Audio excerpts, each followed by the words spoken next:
अस्सलाम वालेकुम। Dubai international public school and college Mansehra. ये क्लास 10th सब्जेक्ट हमारा आ जाता है फ़िज़िक्स।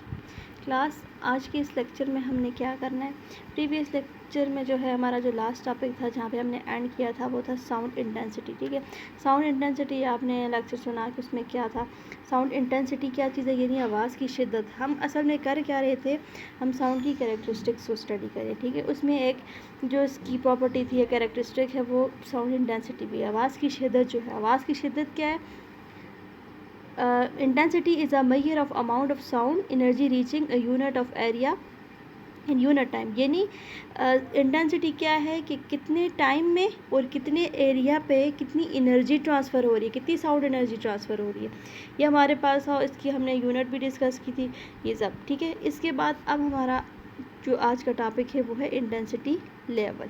इंटेंसिटी लेवल क्या है, वो जो शिद्दत है उसका लेवल फाइंड करना है। और कैसे फाइंड करना है, यानी डिफरेंट साउंड्स को जो है उनको सब्ट्रैक्ट करके उनका जो डिफरेंस आ जाएगा उसको हम फाइंड करते हैं, देखते हैं। ठीक है, कैसे an average human ear can detect sound with an intensity as low as 10 power -12 weber per metre square, as high as 1 weber per metre square and even higher although above this it is painful. यानी एक ये range है ना। ठीक है, एक जो normal human ear है वो कितनी इंटेंसिटी को सुन सकते हैं, कम से कम। ठीक है, कम से कम ये रेंज है, और हाई कितनी है, ये रेंज आ जाती है। ठीक है, और अगर इससे ज़्यादा हो जाती है तो उसको भी सुनता है लेकिन वो थोड़ा पेन फील होता है।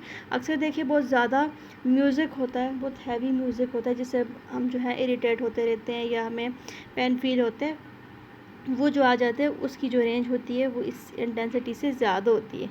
ठीक है, और ये रेंज जो है लोएस्ट से हाईएस्ट, यानी इसका जो इसकी रेंज किस तरह से बनाई गई है, ये 10 की पावर में। ठीक है, क्या है, to permit comparison of value which vary so greatly in magnitude it is most convenient to express them in terms of their logarithm. अच्छा, आगे क्या है, इन वैल्यूज़, डिफरेंट वैल्यूज़ का ये इंटेंसिटी लेवल की जो वैल्यू आ जाती है उनको कंपैरिजन जब हम करते हैं उसके लिए क्या करते हैं, विच vary so greatly in magnitude, यानी जिनको हमें पता चलता है कि ये जिनकी मैग्नीट्यूड ज़्यादा है, जो वैल्यू ज़्यादा है या कम है, उनको किस तरह से कंपेयर करते हैं, उसको उनके लॉगरिथम में कन्वर्ट करके, और उसको इस वैल्यू को हमने 10 की पावर में कन्वर्ट किया हुआ है। आगे देखें, ये कुछ ये टेबल के अंदर कुछ वैल्यूज़ दी हुई हैं। ठीक है, इंटेंसिटी लेवल, ये डी बी और बी क्या है, ये इनकी यूनिट है। हम इस टॉपिक के लास्ट में हमें इनकी यूनिट आ जाती हैं, डेसिबल या बेल, तो ये हम आगे देखेंगे। ठीक है, अब देखें, ये एक इंटेंसिटी है किसी भी साउंड की। फॉर एग्जांपल, अच्छा यहाँ से एक दो हम देखते हैं, बाकी इसी तरह से। फॉर एग्जांपल एक वैल्यू में ये 10 लेती हूँ। अगर किसी एक साउंड है उसकी इंटेंसिटी हमारे पास आ जाती है 10, तो उसका इंटेंसिटी लेवल क्या आ जाएगा, 1, और उस 1 का ये बेल में वैल्यू। ठीक है, ये ग्रेटर है और ये स्मॉलेस्ट है। इसको जब हम इसका लॉगरिथम लेंगे तो वो क्या आ जाएगा, या उसको स्मॉलेस्ट इसकी यूनिट आ जाएगी, ये स्मॉलेस्ट वैल्यू आ जाएगी 10। ठीक है, तो इसी तरह से ये बाकी वैल्यूज़ भी आ रही हैं। ठीक है, यानी देखें 1 है तो ये 10 की पावर में आ जाएगी, इसको 10 के साथ मल्टीप्लाई। इस तरह से 100 है, अगर इंटेंसिटी लेवल 2 है तो 2 ये 20, इसी तरह से आ जाती है सारी वैल्यूज़। ठीक है, आगे आप इसकी मैथमेटिकल फॉर्म देखेंगे तो आपको समझ आ जाएगा। ठीक है,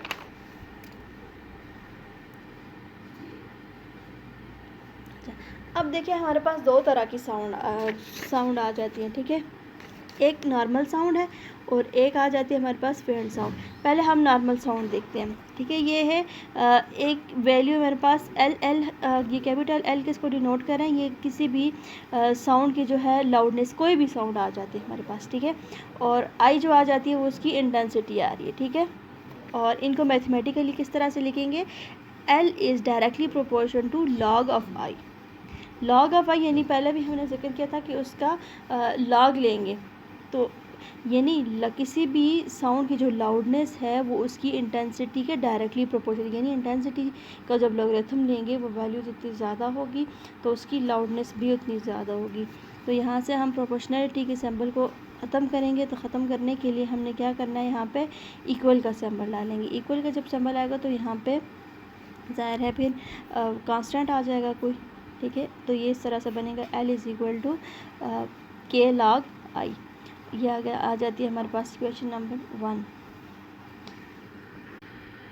ये जो K मैंने लिखे है, ये क्या है, कांस्टेंट ऑफ प्रोपोर्शनलिटी आ जाते हैं। ठीक है, ये एक ही क्वेश्चन थी हमारे पास, ये नॉर्मल साउंड के लिए था। ठीक है, अब क्या है, एक और साउंड मेरे पास आ जाती है जिसको हमने डिनोट करना है एल नॉट से। ठीक है, एल नॉट रिप्रेजेंट करिए किसकी, लाउडनेस। वो नॉर्मल जो साउंड थी उसकी लाउडनेस को एल से डिनोट किया था, और ये फैंड ऑडिबल साउंड है। ठीक है, फैंड साउंड क्या है, ये आपने प्रीवियस लेक्चर में आपने देखा सुना कि फैंड साउंड क्या होती है, ये डिटेल में हम कर चुके हैं। तो एल नॉट जो है वो रिप्रेजेंट कर रहा है फैंड साउंड को, और आई जो आ जाती है उसी साउंड की जो इंटेंसिटी है। ठीक है, यानी फैंड ऑडिबल साउंड की इंटेंसिटी है।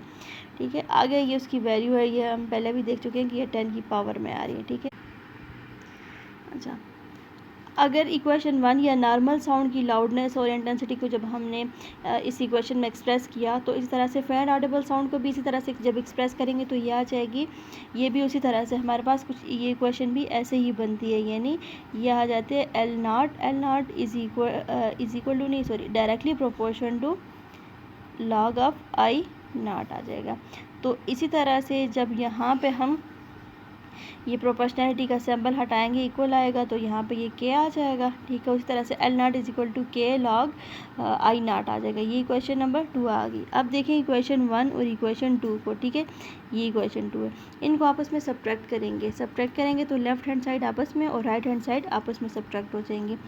कैसे, एल माइनस एल नॉट आ जाएगा, और इस तरफ के लॉग आई माइनस के लॉग आई नॉट आ जाएगा। ठीक है, ये लॉग है, तो इसमें से हमने क्या करना है, एल माइनस एल नॉट आ गया, और यहाँ हम दोनों के साथ के कॉमन है, अगर के को मैं कॉमन ले लेती हूँ तो ये के into log I minus log I not, ये के नहीं है यहाँ पे, लॉग आई नॉट है। ठीक है, अब क्या करना है, यहाँ पे मेरे पास एल माइनस एल नॉट उसी तरह से इज इक्वल टू के उसी तरह से, अब L log of I minus log of I not, यहाँ पे हम लॉग का लॉगरिथम का एक फार्मूला या रूल यूज़ करेंगे, क्या है, log M by N is equal to, ये क्या होता है, log M minus log N. उसी तरह से ये लॉग एम माइनस एन की फॉर्म में है, तो यहाँ पे log M by N put कर देंगे, तो के लॉग अपनी जगह पे आ जाएगा, और ये एम माइनस एन यानी L minus I sorry I minus I not है, यहाँ पे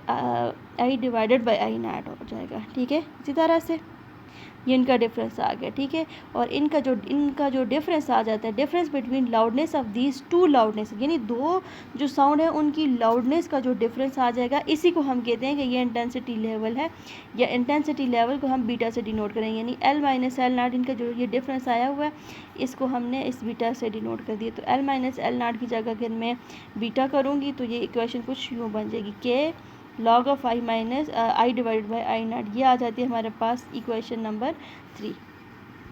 ठीक है, अच्छा, अब क्या है, बीटा क्या है, since beta is defined in term of similar quantity, यानी इनकी रेशो में बताया हुआ है, आगे इसको इस इक्वेशन को एक्सप्लेन किया हुआ है। ठीक है, और ये रेशो है तो इसलिए इसकी कोई यूनिट नहीं होती, और के की वैल्यू क्या करिए, depend not only the unit of I and I not but also on the intense unit of N, यानी ये जो के की वैल्यू ये इज इक्वल टू 1 हो गया, ये के ख़त्म हो जाता है, के की वैल्यू 1 है। ठीक है, इसको हम इसे पुट करेंगे तो ये क्वेश्चन ये बनेगी, लेकिन कह रहे हैं कि ये आई और इंटेंसिटी लेवल पर डिपेंड नहीं करती, यानी इंटेंसिटी पे नहीं डिपेंड करती, बल्कि उनकी यूनिट ऑफ इंटेंसिटी लेवल की यूनिट पर डिपेंड करती। तो यहाँ पे तो यूनिट ही नहीं है, और आगे कुछ यूनिट्स आ जाती हैं। ठीक है, यूनिट क्या है, एक उसी यूनिट बेल होती है और एक डेसिबल होती है। इसको हम इस तरह से करेंगे, I is equal to 10 I not. इसका मतलब क्या है कि यहाँ से देखें, एक्सप्लेन करें आगे, ये आगे इसी तरह से,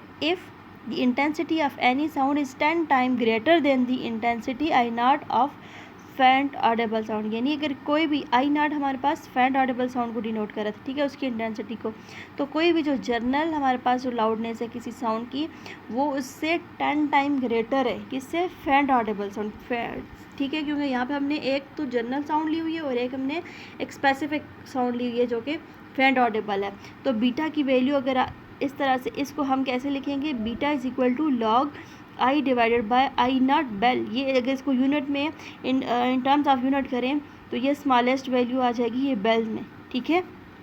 लेकिन इसके बरक्स अगर हम बड़ी यूनिट में देखें, बेल जो है हमारे पास एक लार्ज यूनिट है, जबकि डेसिबल जो है वो स्मॉलेस्ट यूनिट है। Intensity of sound is often express in smallest unit called decibel, तो इसको स्मॉलेस्ट यूनिट्स में ही जो है हम एक्सप्रेस करते हैं। वहाँ पे अगर b = log I divided by I not था, वो बड़ी वैल्यू थी, तो हम कह रहे हैं कि वो 10 टाइम उसके बराबर है, फेरेंट ऑडिबल साउंड की के बराबर है, ठीक है। आई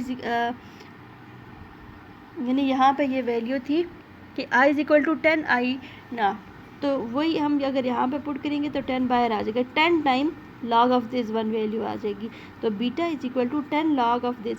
अगर 10 होगा तो हमें पता है वो डेसिबल वैल्यू है, छोटी वैल्यू है, जब 10 नहीं है तो वो फिर ये बड़ी वाली वैल्यू आ जाती है, ठीक है।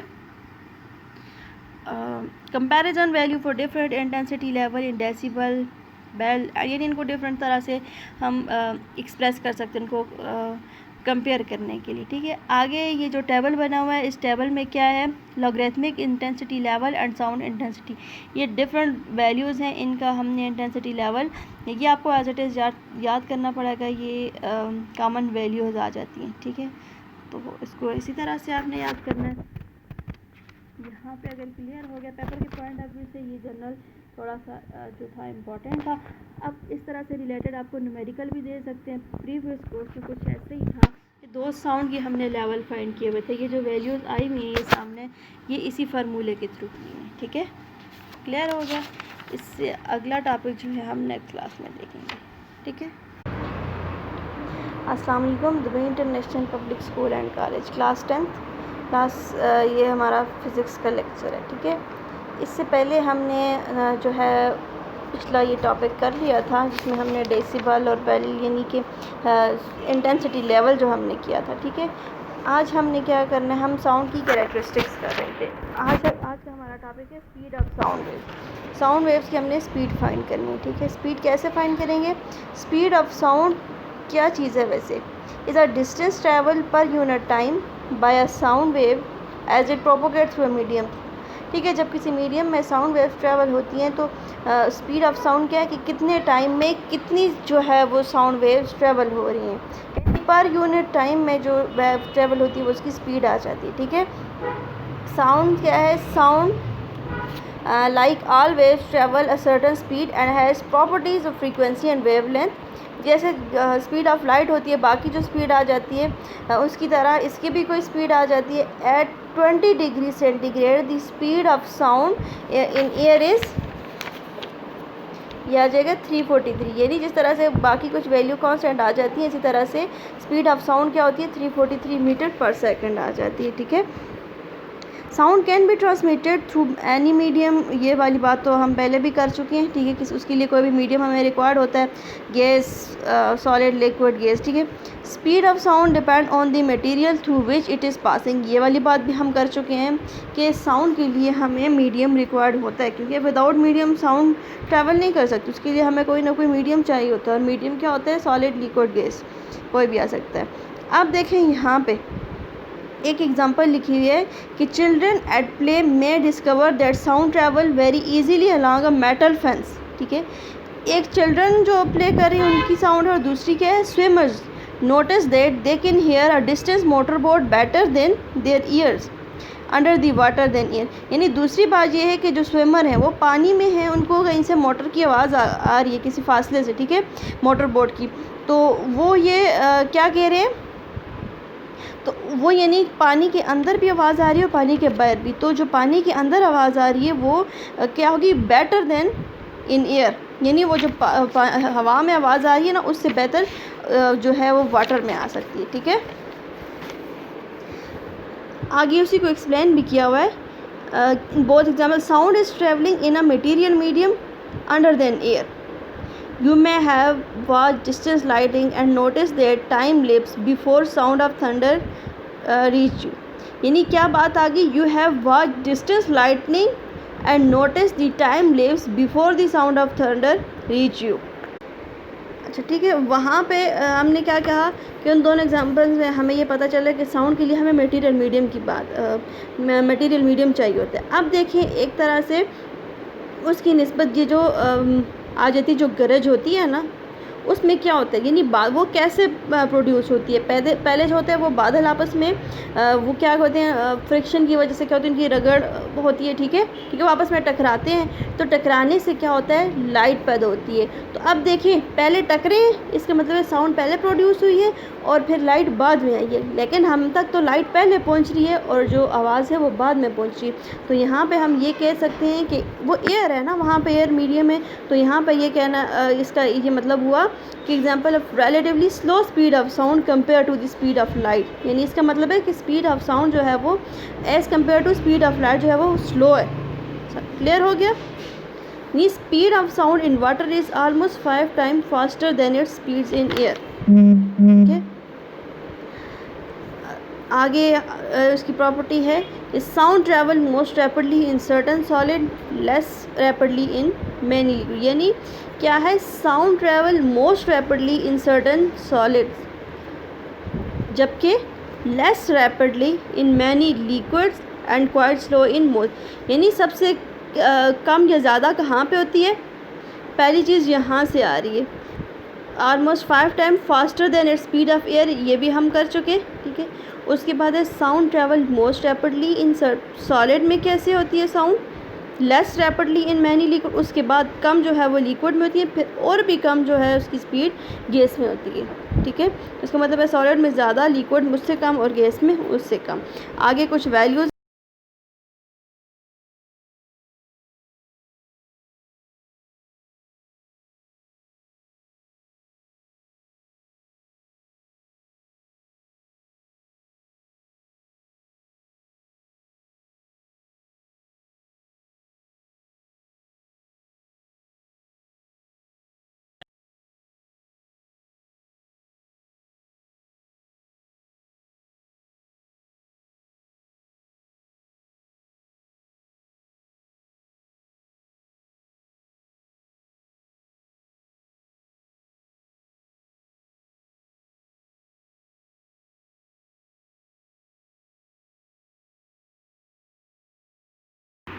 अच्छा क्लास, अब हमने क्या देखना है, speed of sound in air. पहले हमने जनरल स्पीड ऑफ साउंड देखी थी कि वो ये मुख्तलिफ मीडियम में वो कैसी होती है, ठीक है, उनकी स्पीड। तो अब जो है वो स्पीड ऑफ साउंड एयर में, speed of sound in air depend upon the density of air and it's compressibility, यानी यहाँ पे देखें स्पीड ऑफ साउंड किस पर डिपेंड करिए, एयर के अंदर वो डेंसिटी पे, कि उसकी डेंसिटी कितनी आ रही है, ठीक है। एज टेम्परेचर, यानी temperature increase, this property change causing the speed of sound in air increase with temperature. यहाँ पे ये कि हम टेम्परेचर इंक्रीज करते हैं तो स्पीड ऑफ साउंड एयर में इंक्रीज हो जाती है। तो हम यहाँ पे ये कह सकते हैं कि टेम्परेचर जो है वो डायरेक्टली प्रोपोर्शन है वी के, या वी जो है वो डायरेक्टली प्रोपोर्शन है टेम्परेचर, यानी टेम्परेचर ज़्यादा होता है तो स्पीड ऑफ साउंड जो है वो भी ज़्यादा हो जाती है, ठीक है। आगे क्या पॉइंट आ रहे हैं देखें, एट अ टेम्परेचर जीरो, अगर जो है वो हमारे पास टेम्परेचर 0 डिग्री सेंटीग्रेड है, जबकि प्रेशर जो है वो क्या है 101 किलो पास्कल, यानी ये कितना है 1 एटमॉस्फेरिक प्रेशर आ गया, ठीक है। तो यहाँ पे हम कह सकते हैं कि स्पीड ऑफ साउंड क्या है, ड्राई एयर, यानी एयर के अंदर स्पीड ऑफ साउंड क्या आ जाएगी 331, टेम्परेचर 0 डिग्री है, प्रेशर किया जाता है और स्पीड ऑफ साउंड जो इन एयर है जो वो ये आ जाती है, ठीक है। तो आगे ये पॉइंट आप नोट कर लें कि for each 1 degree centigrade rise in temperature, यानी जैसे 1 डिग्री सेंटीग्रेड इंक्रीज़ होते हैं तो यानी पहले हमने ये बताया कि टेम्परेचर जो है वो ज़्यादा होता है तो हमारे पास स्पीड ऑफ साउंड ज़्यादा होती है। तो स्पीड ऑफ साउंड कैसे ज़्यादा होती है, देखिए टेम्परेचर जो है हर डिग्री, यानी टेम्परेचर के अंदर अगर 1 डिग्री सेंटीग्रेड का इंक्रीज़ आएगा तो स्पीड ऑफ साउंड में कितना इंक्रीज़ आएगा, अप्रोक्सीमेटली 0.6 मीटर पर सेकंड। तो ये क्या आ जाएगा, यहाँ पे ये क्वेश्चन है v = 331 ये बताया हुआ है, और इसमें कितना इंक्रीज़, इसमें कितना ऐड करना है,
अच्छा, आगे इसमें क्या है कि v इक्वल टू एफ, ये तमाम तरह की फ्रीक्वेंसी के लिए ये आ जाती है, ठीक है, सेम फॉर ऑल फ्रीक्वेंसीज।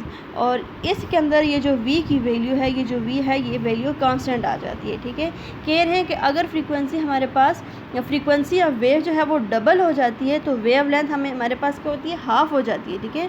लेकिन जो स्पीड है, जो v की वैल्यू है, वो सेम रहती है। क्लियर हो गया यहाँ तक, ठीक है। यहाँ तक क्लियर हो गया तो इसके बाद अगली कैरेक्टरिस्टिक पे अगर आएँ तो ये आ जाएगी हमारे पास रिफ्लेक्शन ऑफ साउंड, इकोज, और इसको हम जो है नेक्स्ट क्लास में देखेंगे, ठीक है। आई होप कि आपको क्लियर हो गया।